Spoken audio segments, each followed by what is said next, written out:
अस्सलाम वालेकुम, मैं हूं सैयद अखिल। आप देख रहे हैं मेरे साथ परभनी। आज तक चलते हैं परभनी जिले की सबसे बड़ी और खास खबरों के लिए। परभनी विधानसभा मतदार संघ में जिस तरह से यहाँ पर चूरस लगी हुई है और यहाँ पर जिस तरह से लोग अपना प्रचार करते हुए नजर आ रहे हैं, वो लोग जो यहाँ पर परभनी विधानसभा मतदार संघ से अपनी किस्मत आजमा रहे हैं और आने वाले 20 नवंबर 2024 को इन लोगों को वोट देना है।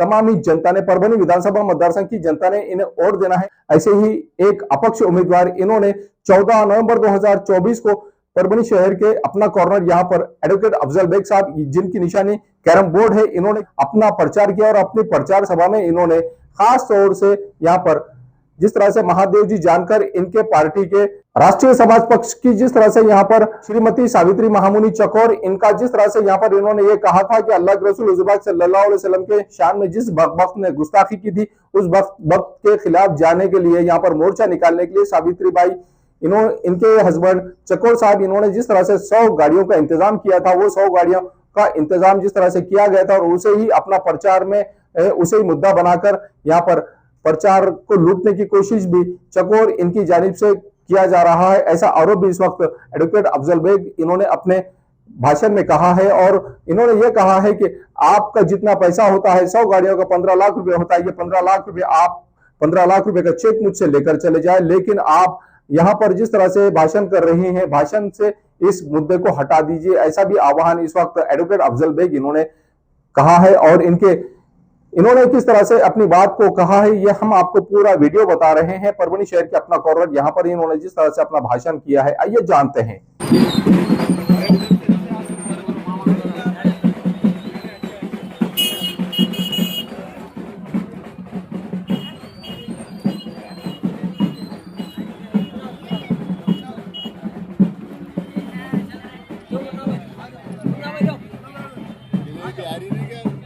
माजिद का इधर खड़े,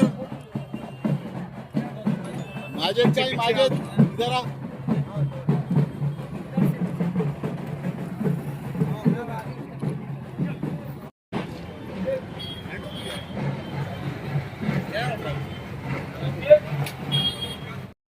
हमारे देश में कई धर्म है, भाषाएं हैं, अलग अलग इलाके हैं और अलग अलग रंग के लोग हैं और यही हमारे देश की खूबसूरती है। अभी मैं ये बात बता रहा था कि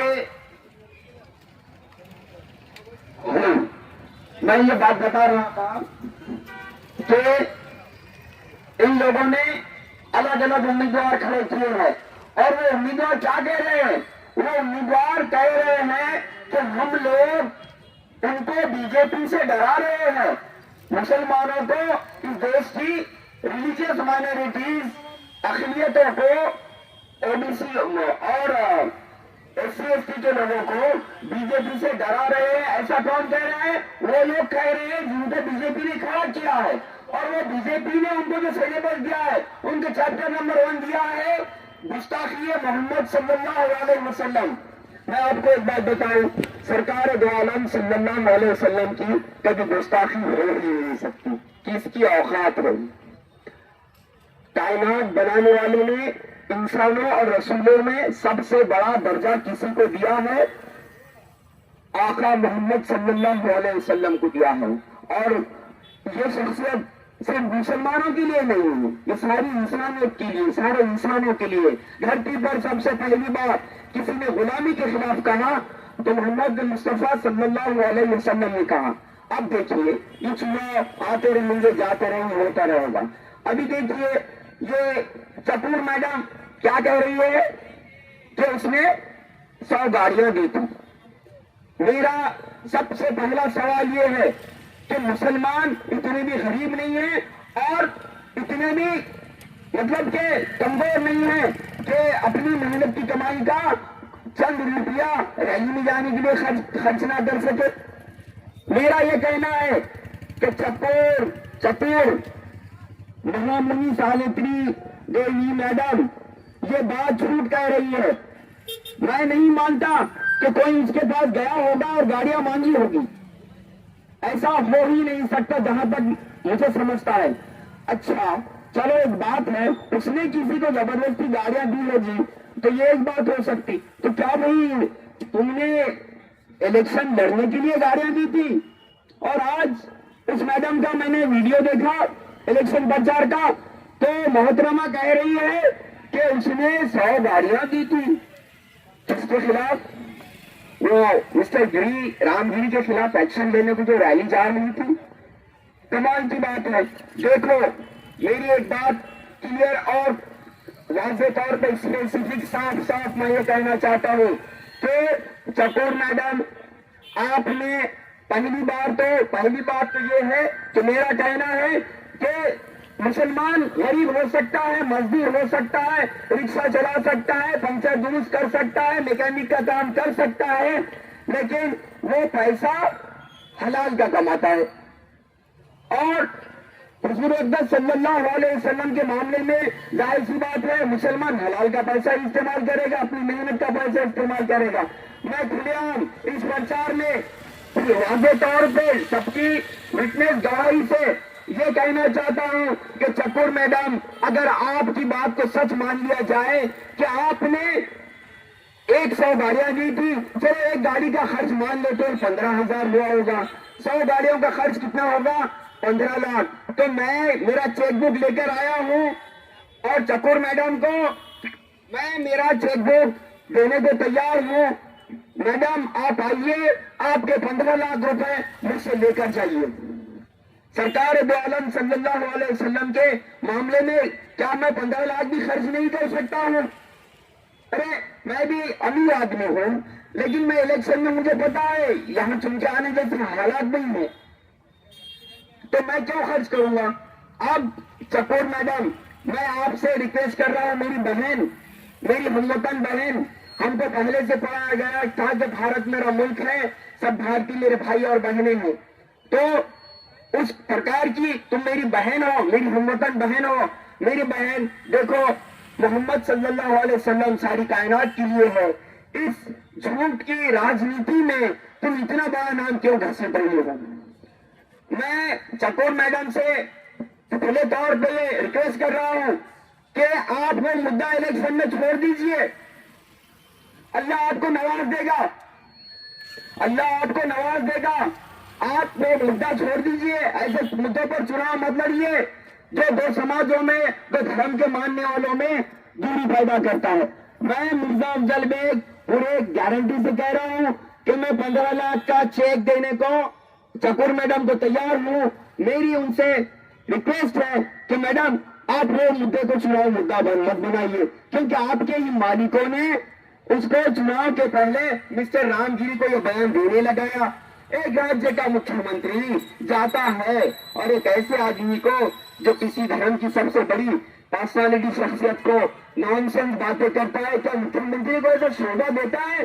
और मुख्यमंत्री आज परभनी से अपनी सीट निकालने के लिए यहाँ पर लोग खड़े करेगा। क्या लोग बेवकूफ है? पब्लिक है, सब जानती है। पब्लिक को कोई इतना हल्के में नहीं लेना चाहिए। चकोर मैडम से मेरी पूरी तरीके से, मेरी बहन चकोर मैडम, मेरी विनती है, चकोर महामनी सावित्री मैडम, आप जिस पार्टी से हो वो पार्टी तो इस वक्त उन्हीं के साथ थी। आपने पार्टी वो अलायंस से, महायुति से कमाला दीजिए आपकी पार्टी। तो मेरा खुले तौर पर कहना है कि मैं आपको 15 लाख रुपए का चेक देने को तैयार हूं और ये चेक हार्डली 8 दिन के अंदर कैश हो जाएगा। मेरी आपसे विनती है कि आप वो रामगिरी वाला मुद्दा उछालिए मत, और आप ये मत समझिए कि उससे बहुत ज्यादा पोलराइजेशन हो जाएगा। अब रही बात कि कुछ हमारे ही जैसे नाम जिनका है वो हमारे ही समाज में से है, ये लोग भी क्या कर रहे हैं? नामों से रसालत रामगिरी का मुद्दा उठा रहे हैं। किस लिए? आपको भड़काने के लिए। किस लिए? आपको भड़काकर आपके होश हवास खत्म करके आपके वोट लेने के लिए। देखिए, भारत के कानून के तहत वोट भड़काकर, बहलाकर, फुसलाकर लेना ये इलीगल है। मेरी आप लोगों से गुजारिश है, जो भी उम्मीदवार हिंदू मुस्लिम करता है या जातिवाद की बात करता है, आप उसके वीडियो बनाइए और जिस वीडियो में आप वो बना रहे हो वो मोबाइल संभाल के रखिए।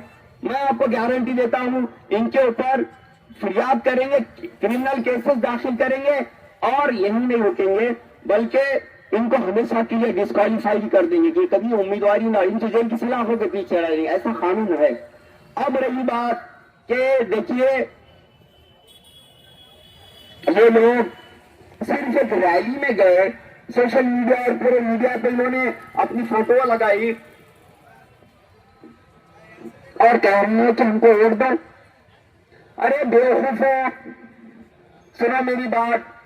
भारत के इंडियन पिनल कोड में 295A और 153A आईपीसी पहले भी था और अब बीएनएस में भी वही सेक्शन जैसे के वैसे है।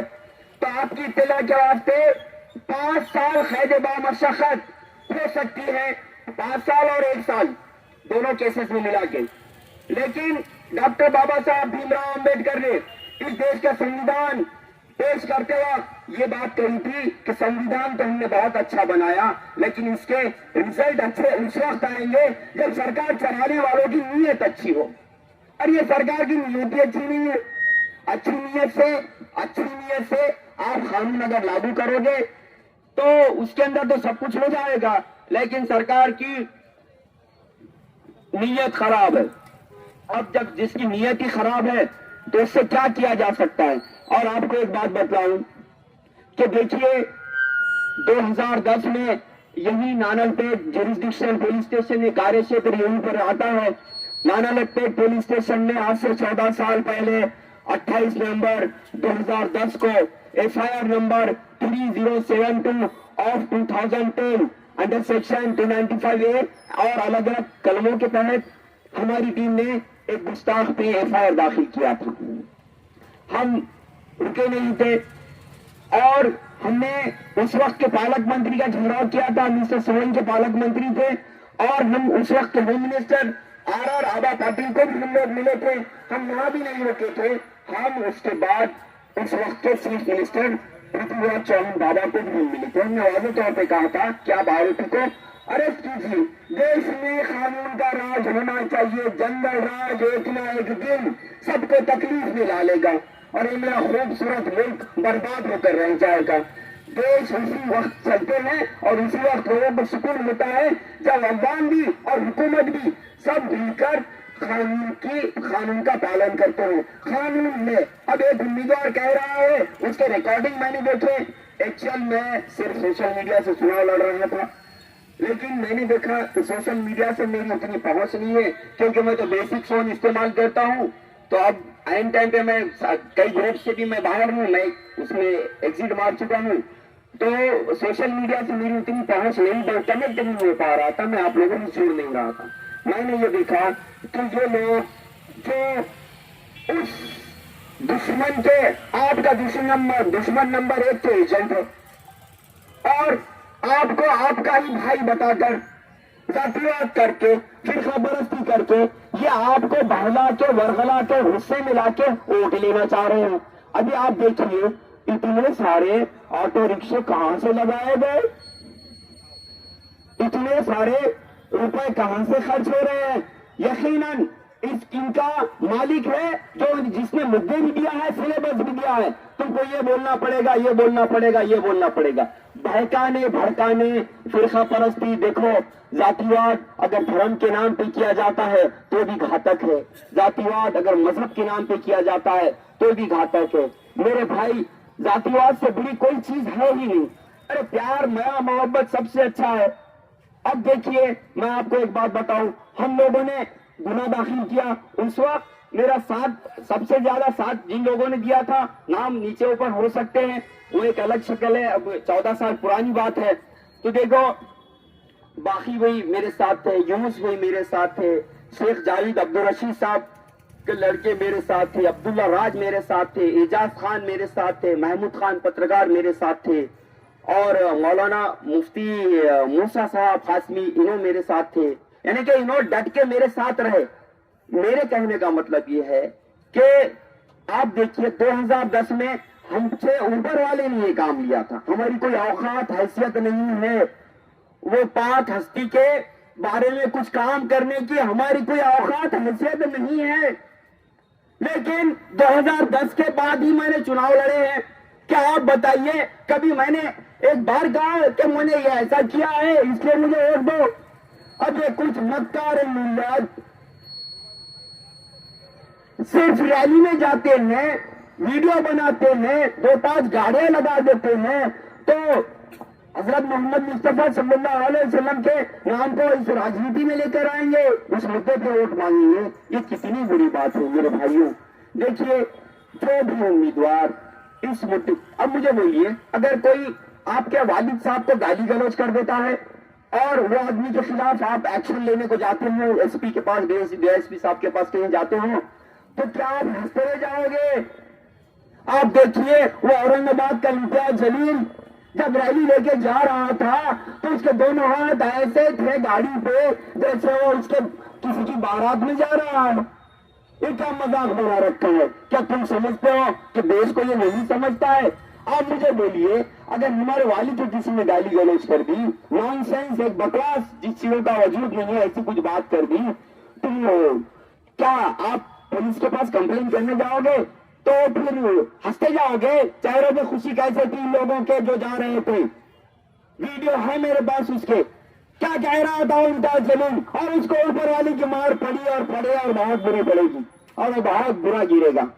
अरे औकात है इंसानों की, इस नाम से नाम को अरे कैसे दोहरा सकते? तुम्हारे बाप को किसी ने गाली दिया, तुम्हारे भाई को किसी ने गाली दिया, तो तुम गाली जैसे के वैसे तो दोहराते नहीं हो, लेकिन तुम बहुत ही भयानक दलाल हो।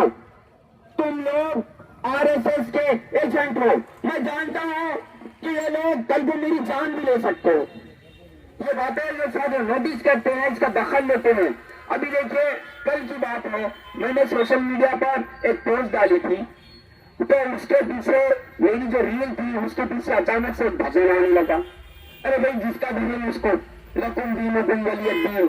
अल्लाह कहता है कि जिसका मजहब उसको। हमने किसी के मजहब में मुदाखलत नहीं करना है और किसी को अपने मजहब में मुदाखलत करनी नहीं देना है। अभी देखिए आप लोग गवाह है, ये कॉर्नर गवाह है।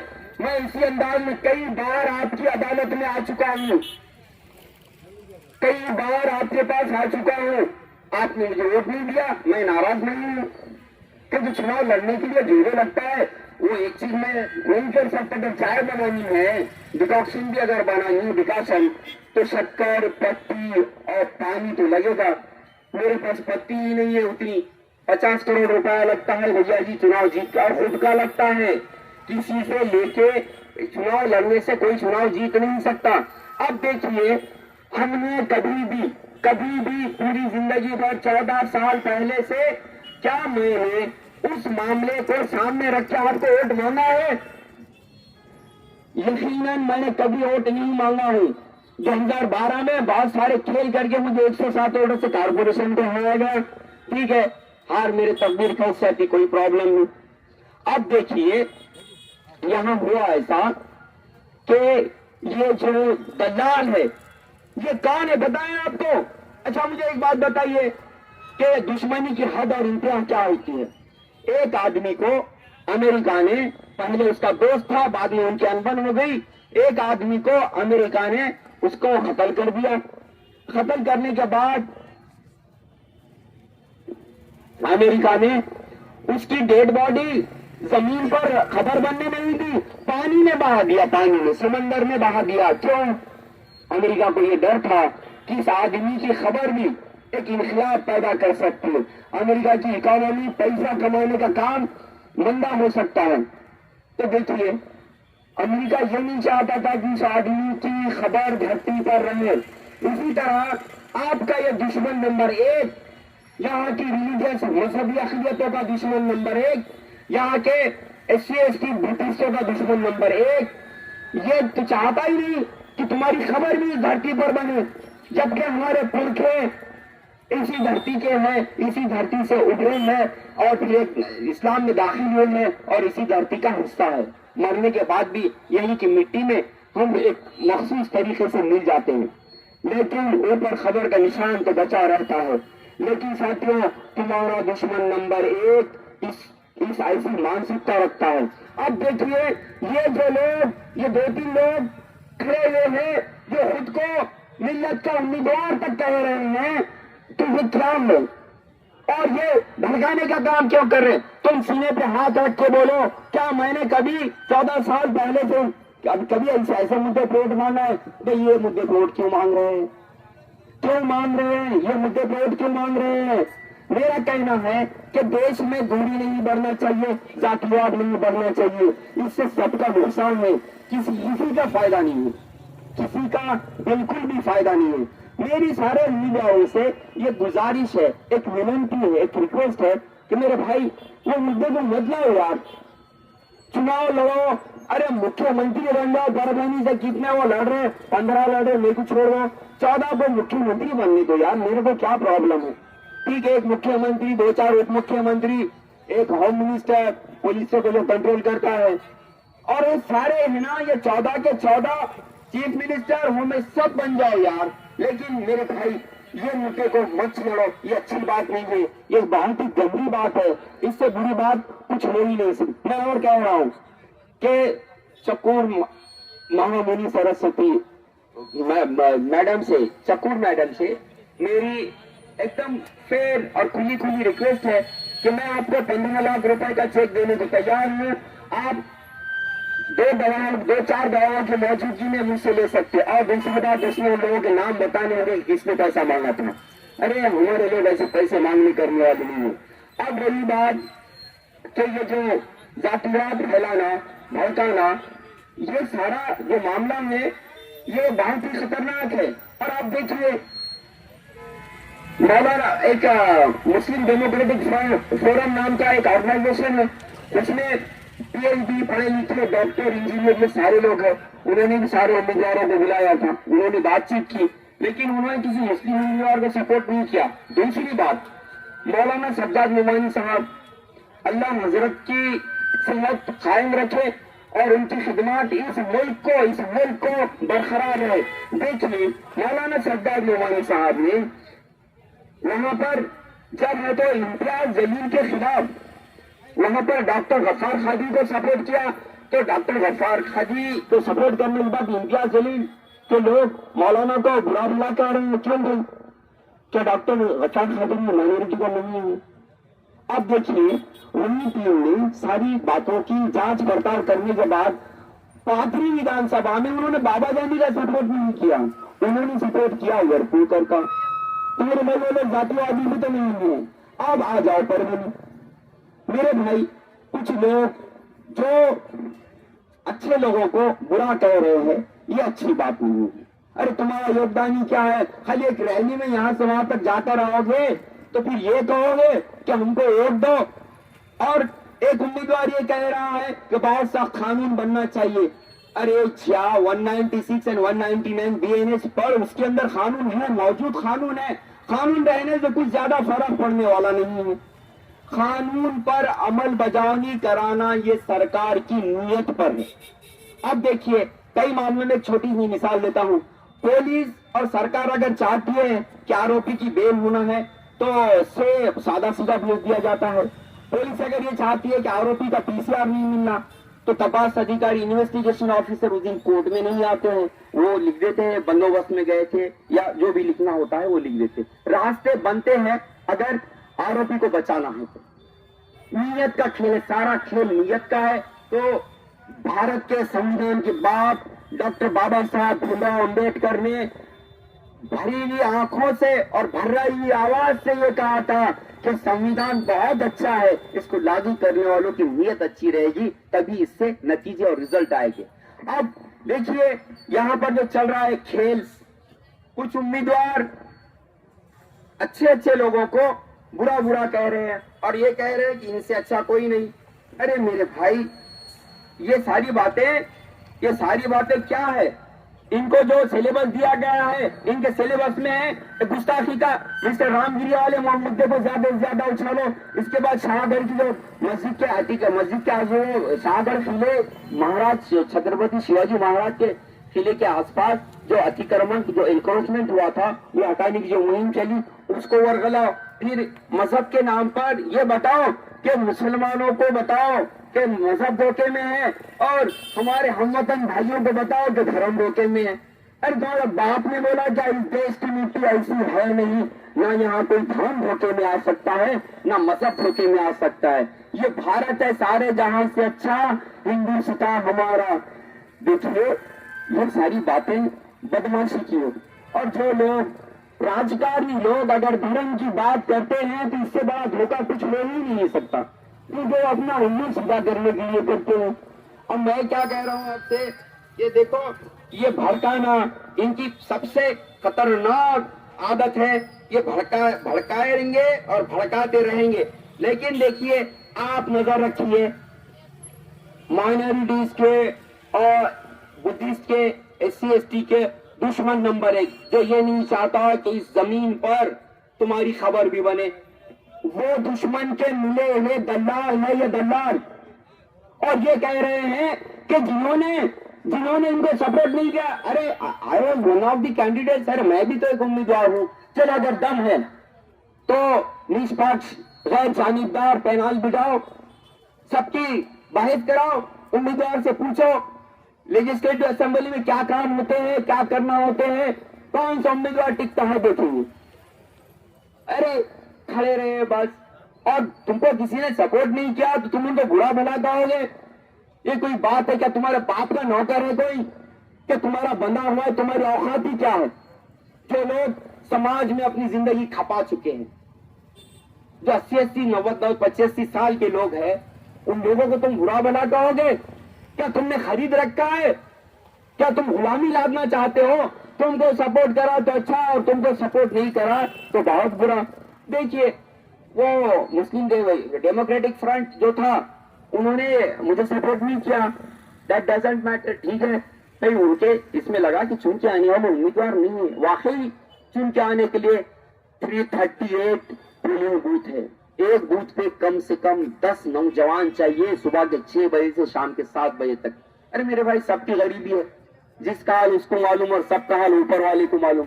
वो लोग क्यों टाइम देंगे? और कार्यकर्ता इन्होंने पाले संभाल के रखे हैं क्या? दिल, जिगर और सब कुछ देना पड़ता है कार्यकर्ताओं को मेंटेन करने के लिए। अब हम पढ़ाई लिखाई में इसमें रहे तो हम कार्यकर्ताओं के साथ नहीं रह सके उतना ज्यादा। अब देखो ये लोग, इनको अगर किसी ने सपोर्ट नहीं किया तो कहोगे कि ये बुरा है, गालियां दोगे उनको? तुम्हारे बाप का माल है क्या? देश तो संविधान से ही चलेगा, वोट फेयर एंड फ्री होगा। भारत में कितनी भी परिस्थितियां खराब हो जाए, कुछ भी हो जाओ, हम एक सक्सेस से कामयाब राष्ट्र बन के उभरे हैं। उसके कारण क्या है?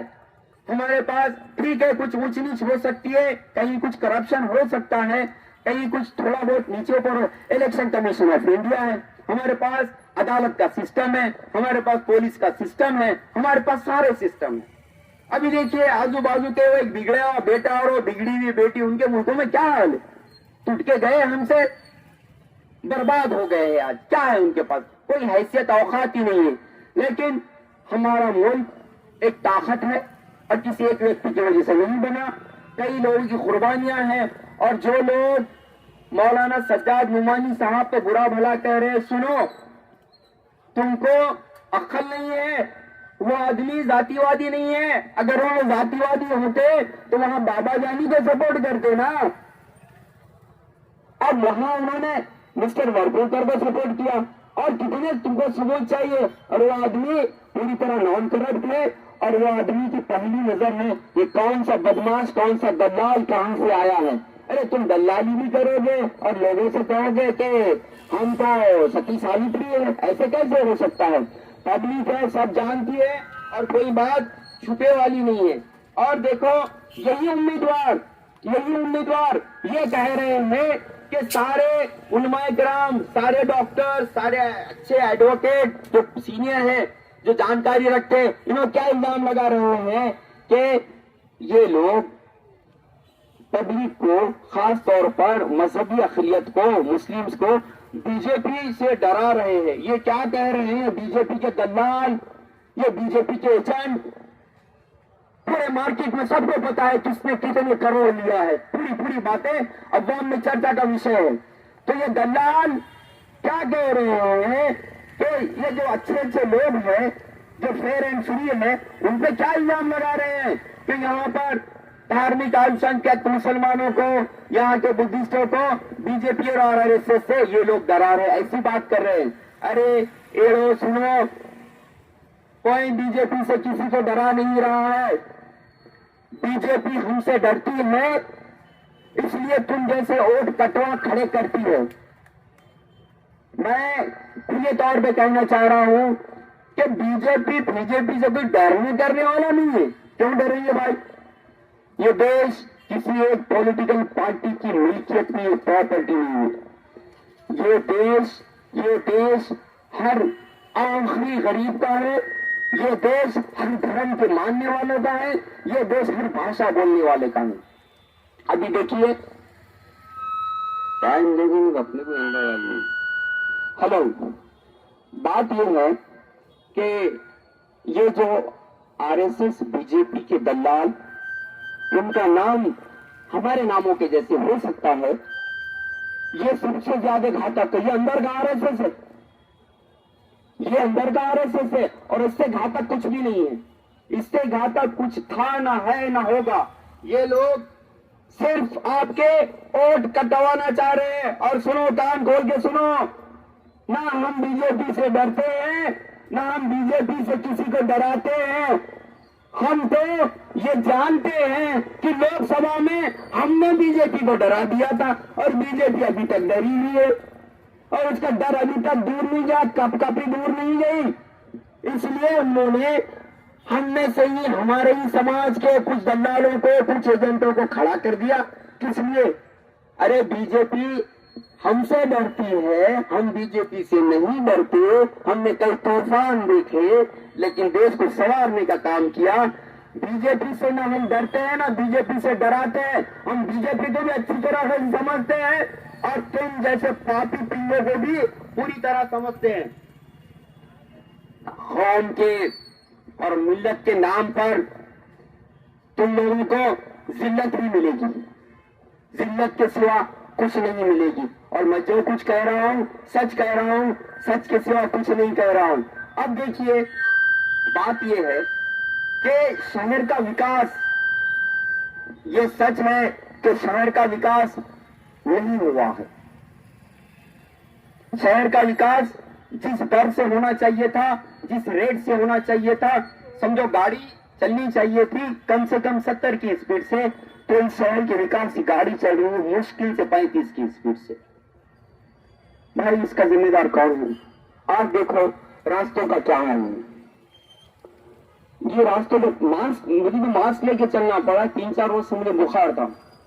रास्तों का हाल क्या है? इस शहर की बहुत बड़ी आबादी 8-10 हजार रुपए का ऑटो रिक्शा खरीदती है और अपने बाल बच्चों का पेट भरती है।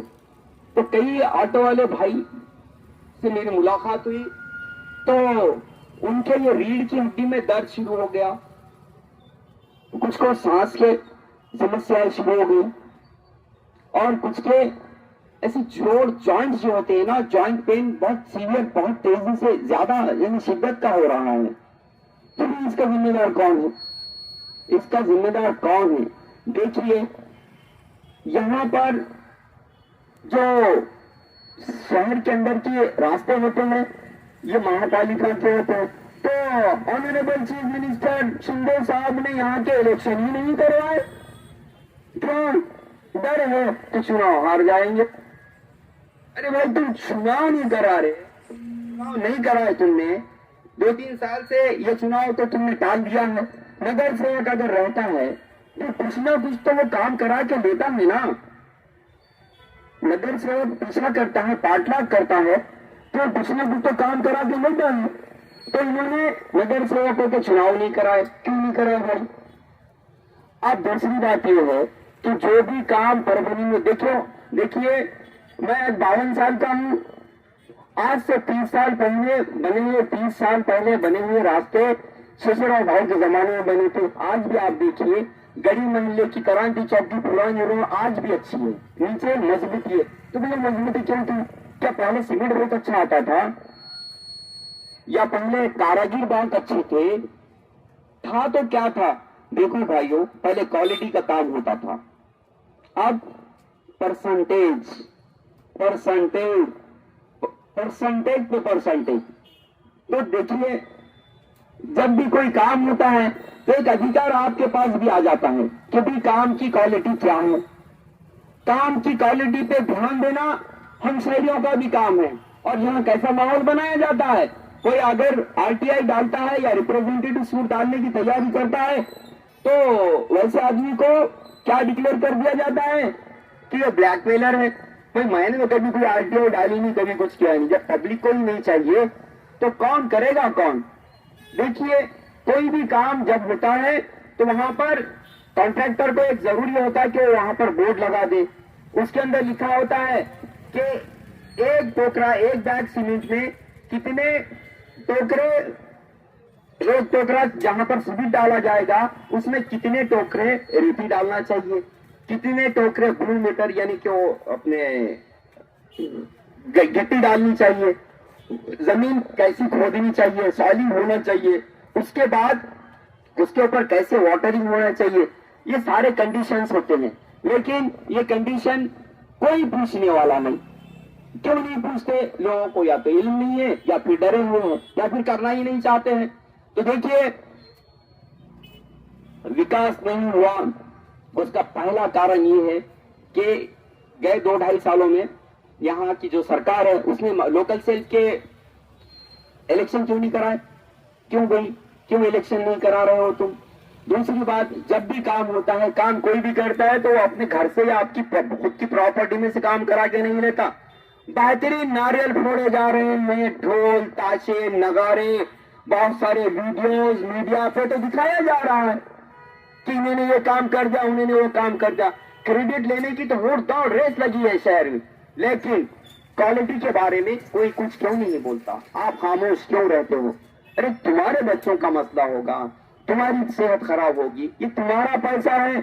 वो घंटा गाड़ी वाले जो 500 रुपए लेता हो, उसकी भी वो घर पट्टी में ऐड होता, और घर पट्टी तो कितनी ज्यादा बढ़ा के रखी है, सुविधा कहाँ है। दूसरी बात, वाटर सप्लाई में यहाँ बहुत बड़ा घोटाला हुआ है। जो आयरन लोहे के जीआई पाइप डालने चाहिए थे, इन लोगों ने 40% लोहे के पाइप डाले, और कच्ची बस्तियों में पूरे इन्होंने डाल दिए प्लास्टिक के पाइप, और इसकी कीमत में जमीन आसमान का फर्क है। अरे यार, ये तो देशद्रोह है ना, यही तो वतन से गद्दारी है, गद्दारी। क्या तुम तुम्हारी मां को नकली इंजेक्शन दे दोगे? बुखार कैसे जाएगा? नकली दवाइयां गोलियां दोगे तुम? एक भाई से या बाप से पैसे लोगे, माँ अगर दवाखाने में एडमिट है तो क्या माँ को एक डुप्लीकेट इंजेक्शन ला के दोगे और पैसे जेब में डाल दोगे? अरे ये तो मादरे वतन से गद्दारी हुई ना। विकास के लिए सब जिम्मेदार है, आमदार से लेके तो चीफ मिनिस्टर तक, चीफ मिनिस्टर से लेके हर वो उम्मीदवार जो कभी ना कभी महापालिका में रहा है। भैया, तुम अगर महापालिका में था या जिला परिषद में था, तू था या तेरा कोई रिलेटिव था, तो तुम क्या उस वार्ड को तुमने मॉडल वार्ड बनाया है? क्या वहां के पूरे काम कर दिए हैं? अरे कुछ तो बताओ, क्या किया? और याद रखो, जातिवाद सबके लिए घातक है। और देखो, कोई लोग अगर ऐसा समझते हैं, ये देखिए नेपाल की मिसाल, नेपाल में हिंदू भाइयों की आबादी है, वहां पर हिंदू राष्ट्र था, लेकिन क्या वहां पूरे हिंदू भाइयों का विकास हुआ है? नहीं हुआ है। बांग्लादेश, हमारी बिगड़ी हुई बेटी, हमही ने जिसको बनाया था, आजकल हमको आंखें दिखा रही है। श्रीमती इंदिरा गांधी जी ने सब कुछ जोखिम पे, दाव पे लगाकर बांग्लादेश को तोड़ दिया था पाकिस्तान से। आज उस बांग्लादेश के अंदर क्या हालात है? वहां पर क्या पूरे मुसलमानों का भला हुआ है? नहीं हुआ है। वहां के मुसलमान भी, मैं ये हिंदू मुस्लिम बात तो ये अच्छी बात नहीं है, लेकिन ये मिसालें हैं, एग्जाम्पल्स है, केस लॉस है। देखो भाइयों, यहाँ के हर धर्म के मानने वाले लोगों को एक दूसरे के साथ मिलके रहने में ही फायदा है।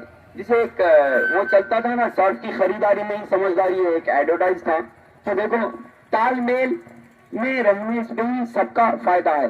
क्या होता है, जब आदमी नफरत करता है, जातिवाद करता है और एक दूसरे को गैर जरूरी आवश्यकता नसताना कुछ बोलता है तो तुम्हारे हार्ट बीट बढ़ जाती है, दिमाग की रफ्तार में फर्क आता है, दिमाग की रगों पर पाइपलाइन पर लोड आ जाता है और हेल्थ खराब होना शुरू हो जाती है। BP, sugar, brain stroke, heart stroke, ये सारी बीमारियां इसी से तो होती है। अरे प्यार मोहब्बत से रहे यार, ये इलेक्शन आएंगे जाएंगे होगा, ये क्या है। मेरी दोबारा से और गुजारिश है कि यार जातिवाद मत फैलाओ और ऐसे मुद्दों को क्यों उछाल रहे हो, और तुम्हारी औकात नहीं है, तुमने कुछ किया ही नहीं। जितना काम इस धरती को बनाने वाले ने हमारी टीम से लिया, इतना तो तुमने कुछ किया ही नहीं। अरे क्या किया, 2-4 गाड़ियां लेके चले, 2 से एक साहब ने 2-5 गाड़ियां लेके चले गए, वीडियो चल रहे हैं उनके। एक नहीं, अरे काय को चंदे पे क्यों मांगा तुमने, क्यों मांगा तुमने? अगर मांगा तो अगर वो औरत सच बोल रही है तो फिर तुमने क्यों मांगा? और मांगने वाले भी अगर सामने आते हैं कि उन्होंने गाड़ियां ली थी चकोर मैडम से, तो मैं उनको भी, चकोर मैडम ने नामा देना, हम सबके सामने उनको पैसा देने के लिए तैयार है, मैं तैयार हूं। और मुझे अगर कम पड़ेंगे तो ये मजदूर भाई जो हथियारी बाजार में और यहाँ पर बैठते हैं उनसे मांग लेंगे हलाल का पैसा, मेहनत का पैसा, पसीने का पैसा। मजदूर भाइयों से मांग लेंगे कि देखो भाई बात ऐसी है कि इसमें कुछ पैसे कम पड़ रहे हैं, आप दे दीजिए, तो कंट्रीब्यूशन करेंगे। पूरे पैसे कम पड़ेंगे तो मैं खुद ऐसा चंदे के लिए एक डब्बा लेके फिरूंगा। लेकिन देखो हम दिलदार लोग हैं, चकोर मैडम, हम दिलदार लोग हैं, हम नखील और ऐसे छोटी सोच के लोग नहीं है। आपसे मेरी बहन चक्कोर से और ये जो 2 भाई लोग हैं, आप एक काम कीजिए, अरे इलेक्शन जीत जाओ, कुछ करने का करो, ये मुद्दे को आप डिलीट कर दो। तुम्हारी जो रिकॉर्डिंग चल रही है वो रिकॉर्डिंग में से जो तुम्हारे ऑटो रिक्शा घूम रहे हैं, नामों से रसालत के काम क्या काम किया तुमने? तुम तो और वो बात को फैला रहे हो, वो मुद्दे कट कर दो। मेरी किसी से कोई उम्मीदवार से कोई दुश्मनी नहीं है। अरे मैं तो कितने बार चुनाव लड़ चुका हूँ, मैं आता हूँ, आपसे बातचीत हो जाती है। इस मौसम में अपने छोटे से छोटे मेरे पर जितना लगा सकता उतना ही लगाऊं, मैं ज्यादा क्यों लगाऊं और किस लिए लगाऊं? और देखिए एक बात है कि सारी बातें अपनी जगह, सुबह में सूरज निकलने से 20 मिनट पहले हर हाल में उठना ही चाहिए, हर हाल में उठना ही चाहिए। जल्दी उठने की आदत डालिए। और देखो हमने बच्चे जब पैदा कर दिए हैं तो यार वो बच्चों की शिक्षण एजुकेशन के लिए हमने वक्त देना चाहिए, चाहे हम अनपढ़ ही क्यों ना सही। बच्चों की पढ़ाई पर ध्यान दीजिए, अपना वक्त दीजिए। और दूसरी बात यह है, बच्चों को भी ये सिखाइए कि भाई ये जातिवाद अच्छी चीज नहीं है, इससे नुकसान ही होने वाला है। अब देखिए ये जो चल रहा है चुनाव, इसके अंदर अभी कल मेरी फेसबुक रील हैक कर दी गई थी और उसके ऊपर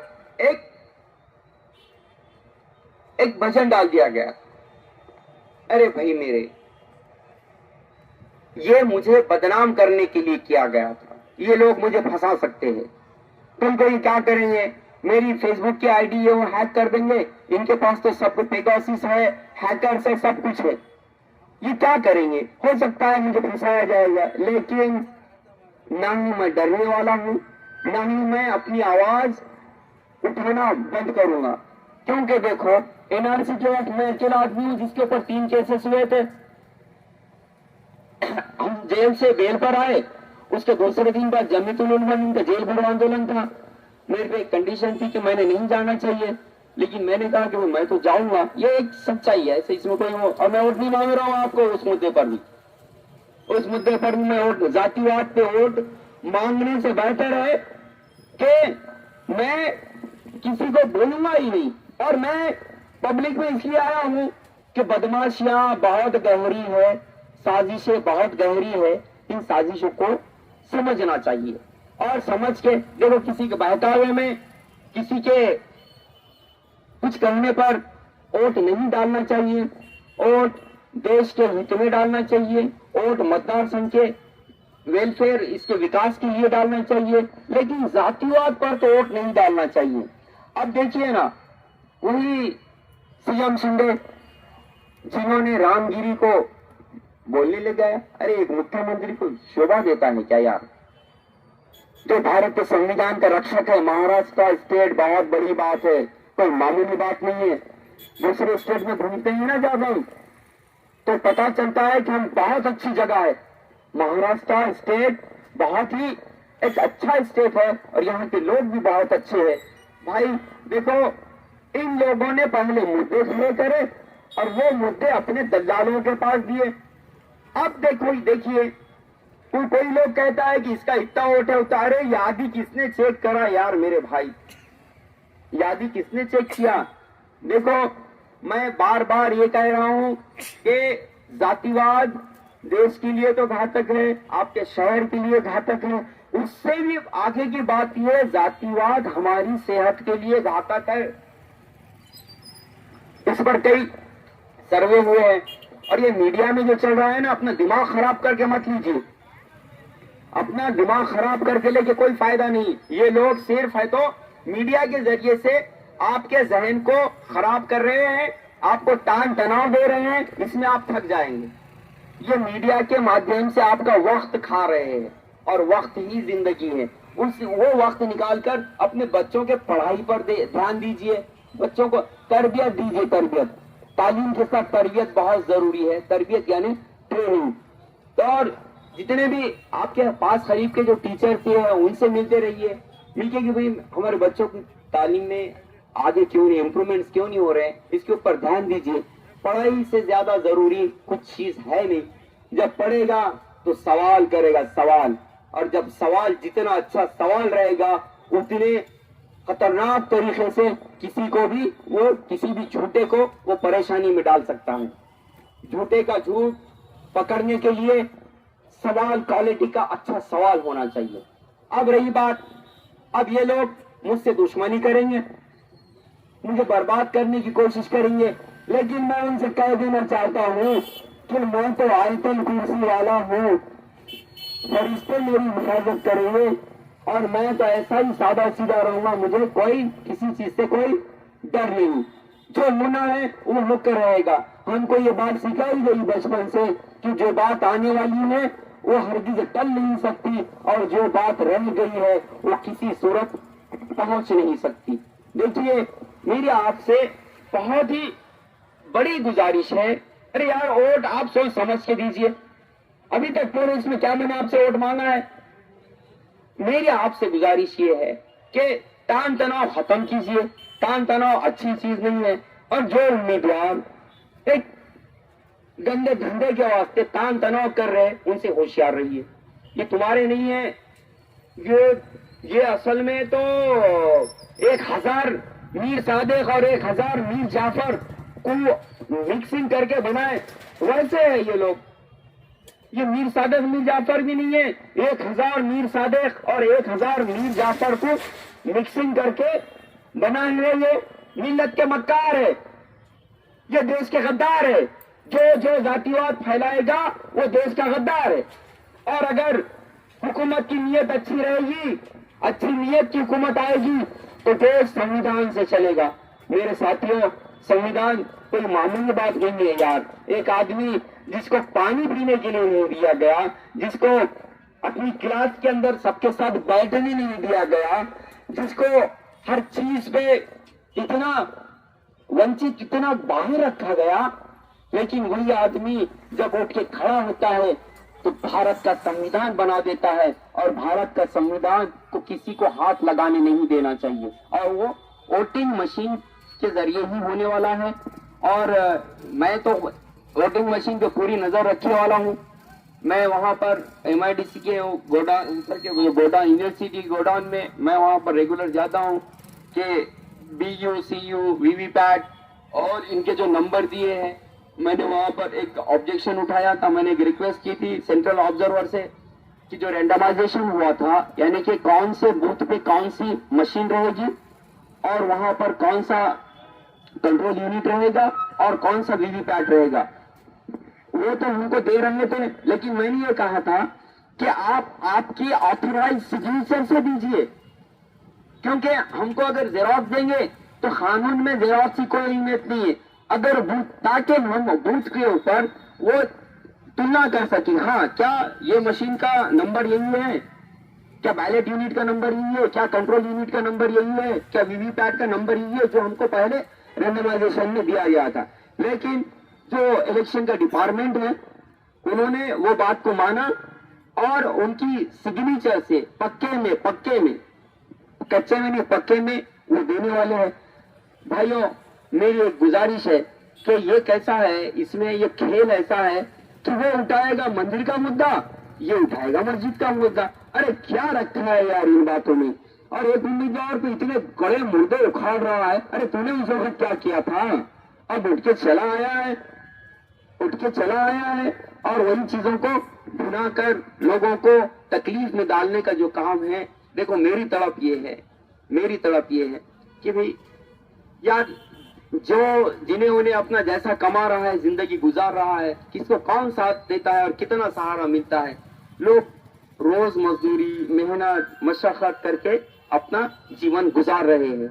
आपसे गुजारिश है कि थोड़ा और परेशानी सहना पड़े तो सहो, लेकिन अपने बच्चों को पढ़ाओ।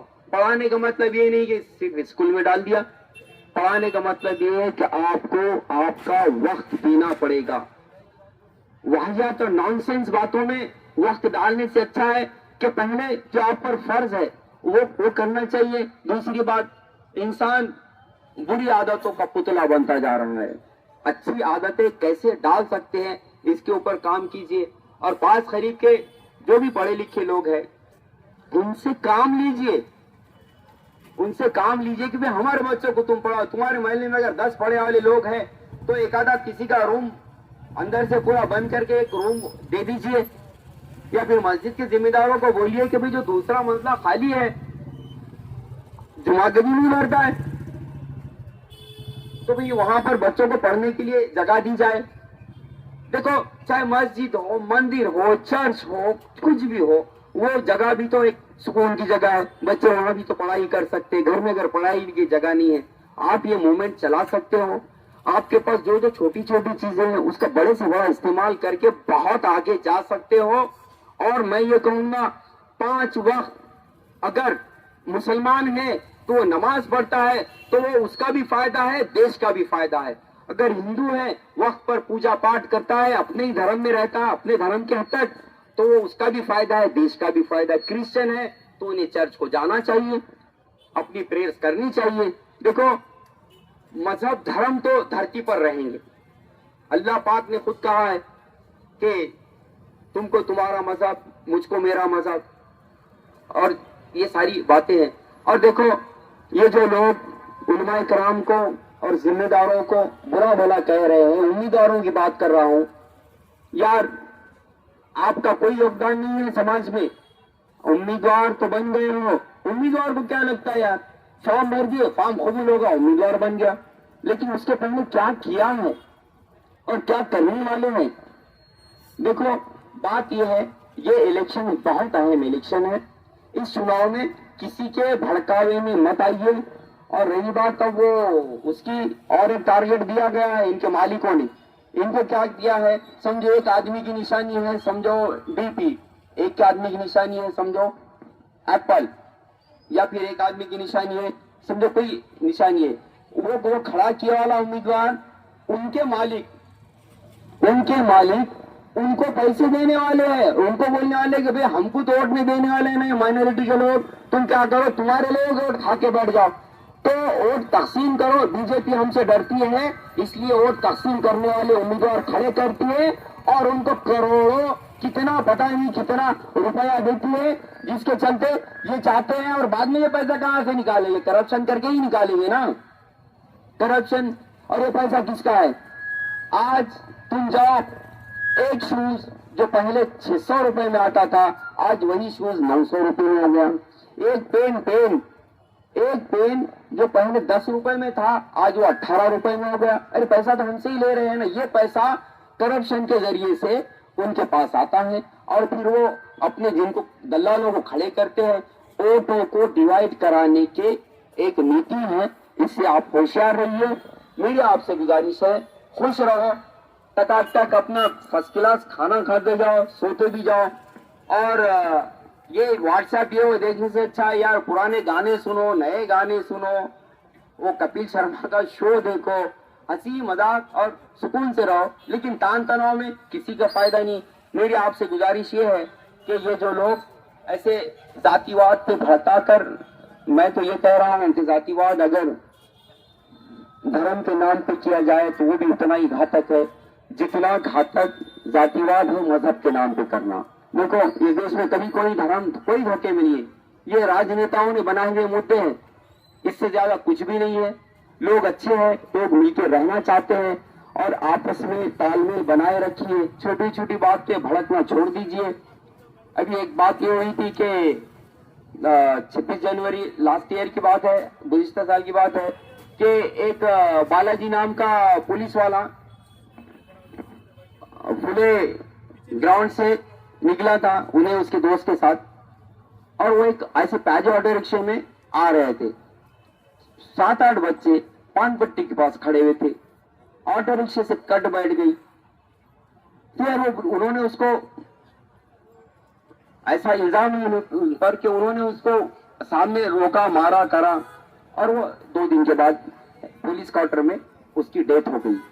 अरे मरने वाला मरा, वो बड़ी बात है, लेकिन ये छोटी सी बात तुमको धक्का भी नहीं लगा और तुम कहां, तुम्हारी कहां की मानसिकता हो गई, तुमने उसको क्यों मारा भाई?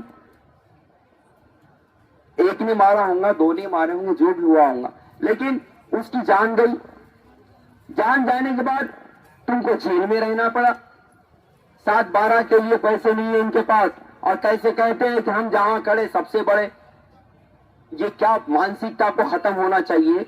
मेरा ये कहना है कि थोड़ा माया मोहब्बत सुकून हर जगह पे बढ़ाइए, और चुनाव का जो मामला है तो भड़काव में मत आइए। और अगर देने वाला देने को तैयार है और लेने वाला लेने को तैयार है तो हम क्या कर सकते हो। इलेक्शन कमिश्नर का और पुलिस का काम है कि भाई पैसे इधर से उधर नहीं होना चाहिए। पैसे लेकर वोट देना या पैसे देकर वोट लेना या फिर दारू, इस किस्म की चीजें जहां जहां चलती होगी, लेकिन अब दूसरा तो कोई कुछ नहीं कर सकता। लेकिन ये काम किसका है? गवर्नमेंटल मशीनरीज का है। गवर्नमेंटल मशीनरी का काम ये है, स्पेसिफिक खास तौर पर इलेक्शन कमीशन ऑफ इंडिया का, कि ये चीजों पर ध्यान देना चाहिए। और आप लोगों का मैंने इतना वक्त लिया, इसके लिए मैं आपसे माफी चाहता हूं, और मैं पुलिस डिपार्टमेंट का शुक्रगुजार हूं, आभारी हूं कि मेरे कारण आपको यहाँ पर खड़े रहना पड़ रहा है। और मैं भी इतनी देर से खड़ा हूँ मेरे भाई, मैं क्या करूँ। मैं भी जानता हूँ कि गरीब का बच्चा ही पुलिस में भर्ती होता है। मेरी भी 2-3 भांजे हैं, गरीब है, इसीलिए वो शुरुआत पुलिस में जाने की कोशिश करते हैं। मैं पुलिस का ये रिस्पेक्ट करता हूँ, और पुलिस के यहाँ पर आपने ड्यूटी की, लेकिन ड्यूटी की और ज्यादा ही आपको यहाँ पर खड़े रहना पड़ा, इसके लिए मैं आपका आभार हूँ। और आप भी आपका वोट सोच समझ के दीजिए, देश के संविधान को बचाने के लिए दीजिए।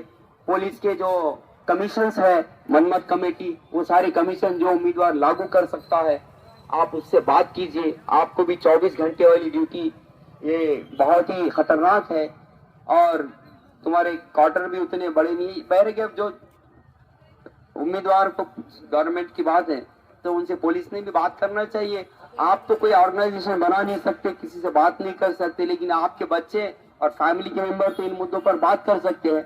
एनीवे, मैं आपसे गुजारिश कर रहा हूं कि खुश रहिए, अच्छे रहिए, और सारी बातें जो है मैंने जो कही, मैंने जो कुछ कहा वो सच कहा, सच के सिवा कुछ नहीं कहा।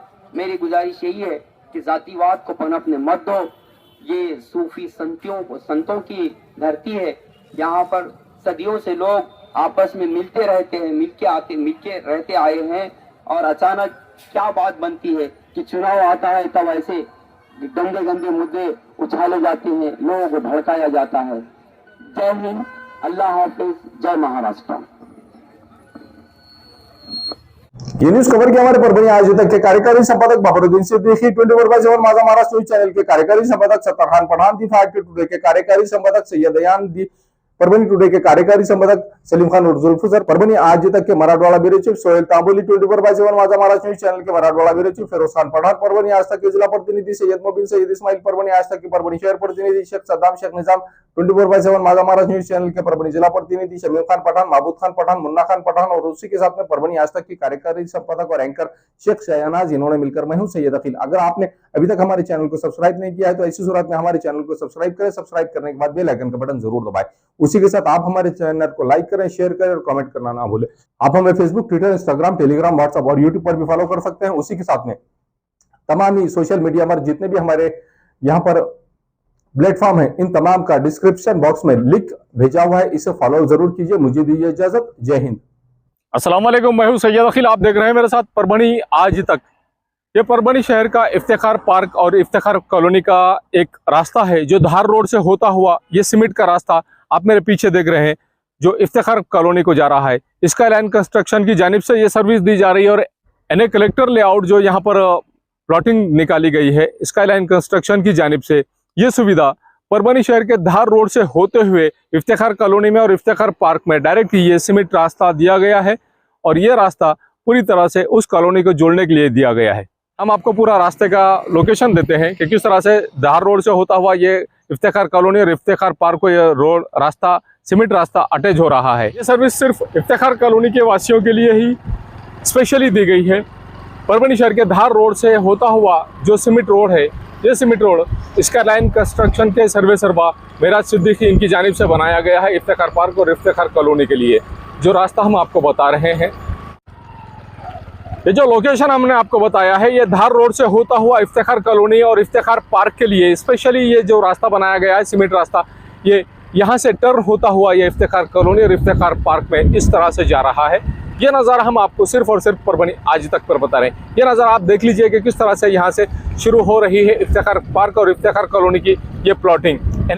रास्ता तो आपने देख लिया है कि किस तरह से यहाँ पर इफ्तिखार पार्क और इफ्तिखार कॉलोनी में आने के लिए जो लोकेशन हमने आपको बताया है धार रोड से होता हुआ जो सीमेंट रोड स्पेशली बनाया गया है स्काई लाइन कंस्ट्रक्शन की जानिब से, ये इफ्तिखार कॉलोनी और इफ्तिखार पार्क की एनए लेआउट की पूरी प्लॉटिंग है। और एनए लेआउट की पूरी प्लॉटिंग आप ये देख लीजिए कि यहाँ पर लाइट की सुविधा किस तरह से अवेलेबल करा कर दी गई है और लाइट की सुविधा के अलावा यहाँ पर हर प्लॉट के सामने 2 झाड़ लगाए गए हैं। ये झाड़ भी देख लीजिए 15 से 20 फीट ऊंचे ये झाड़ है और हर प्लॉट के सामने झाड़ है, हर प्लॉट के सामने नल का कनेक्शन है, हर प्लॉट के सामने नाली बनी हुई है। सीमेंट और कंक्रीट में जो नाली बनी हुई है, ये नाली भी स्पेशली इस प्लॉटिंग के लिए ही बनी हुई है।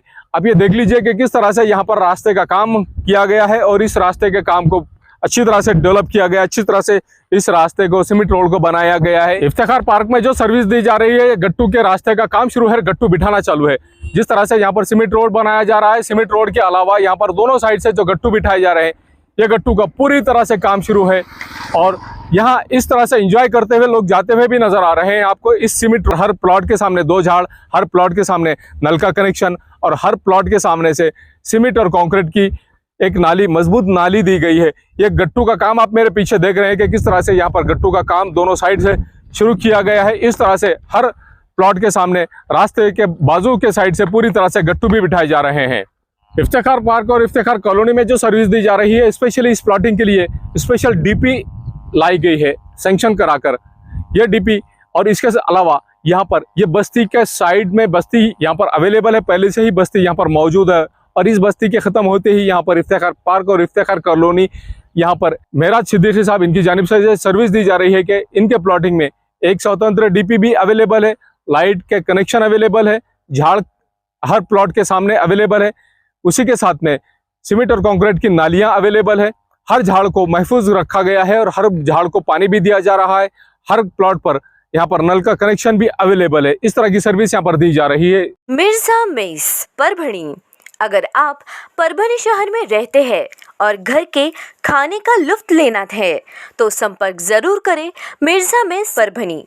घर पहुंच सेवा खाने के टिफिन के लिए जरूर संपर्क करें। मोबाइल क्रमांक 8830266947। समीर टेंट हाउस कुदरती कॉर्नर कादराबाद प्लॉट परभनी। हमारे पास तरह के प्रोग्राम के लिए सामान किराए पर मिलेगा। शादी, एंगेजमेंट, चिल्ला जैसे सभी प्रोग्राम के लिए संपर्क करें सैयद मुज्जमिल। मोबाइल क्रमांक 9766683126। महबूब पार्क फंक्शन हॉल, मनसब नगर, जाम पारवा गेट, दरगाह रोड, परभणी। शादी हो या एंगेजमेंट, चिल्ला हो या जुमागी, मीटिंग हो या फिर कुछ और, परभणी में तो भैया सिर्फ एक ही नाम, महबूब पार्क फंक्शन हॉल, मनसब नगर, जाम पारवा गेट, दरगाह रोड, परभणी। बुकिंग शुरू है। Mobile number 9960569383, 8421903333। इसके साथ ही 9822829035। हाजी महबूब अंसारी। याद रहे, आप हर तरह के प्रोग्राम हमारे फंक्शन हॉल में मनाएं।